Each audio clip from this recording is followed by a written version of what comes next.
Yesus tarifate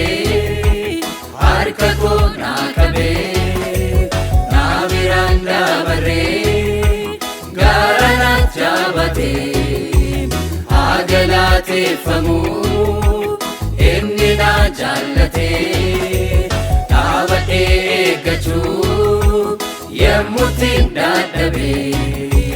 Yesus tarifate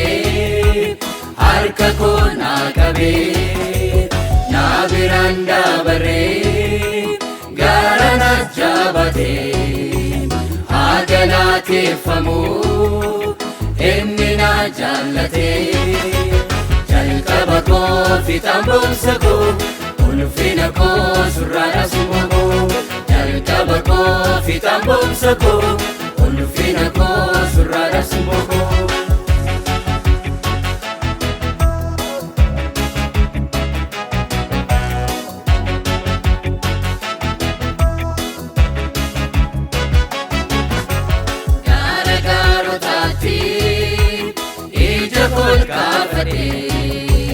naa gargaaru se'ee gurguddoota dadhee anaaf gargaarsi koo waaqarraa naa dhufee yemmuu saagartuun koo kan durirraa ifee gaara gaarotaatti ija kol kaafadhee naa gargaaru se'ee gurguddoota dadhee anaaf gargaarsi koo waaqarraa naa dhufee yemmuu saagartuun koo kan durirraa ifee nan jabaadhee humnan argadhee nan jabaadhee humnan argadhee nan jabaadhee humnan argadhee nan jabaadhee humnan argadhee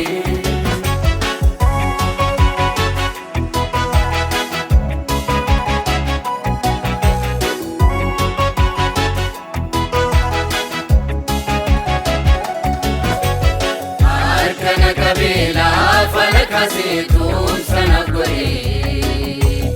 humna naaf ta'ee ani si kufee isatti hirkadhee yeroo hundumaa inni na eegaa tiksee gaarii koo mootota hamaa kan na dabarsu Yesus ifa koo harka na qabee lafa na kaasee tumsa naaf godhee humna naaf ta'ee ani si kufee isatti hirkadhee yeroo hundumaa inni na eegaa tiksee gaarii koo mootota hamaa kan na dabarsu Yesus ifa koo hin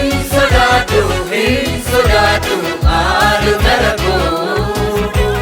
hin sodaadhu Yesus humna koo hin sodaadhu haalota rakkoo hin sodaadhu Yesus humna koo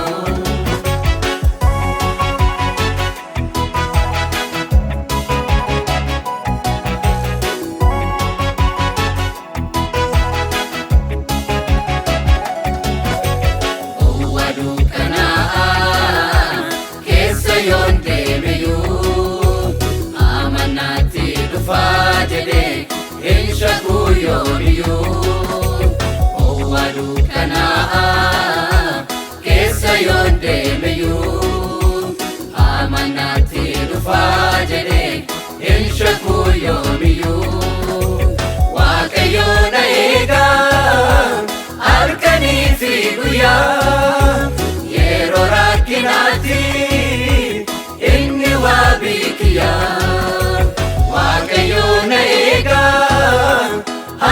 halkanii fi guyyaa yeroo rakkinaatti